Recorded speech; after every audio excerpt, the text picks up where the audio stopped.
ত্রিভুবনের প্রিয় মোহাম্মদ এলোর দুনিয়ায় রে সাগর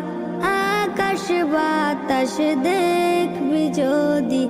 আয় রে সাগর আকাশ বাতাস দেখবি যদি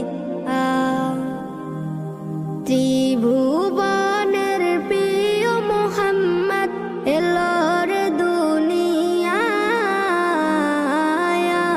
রে সাগর আকাশ বাতাস দেখবি যদি আয় রে সাগর আকাশ বাতাস দেখবি যদি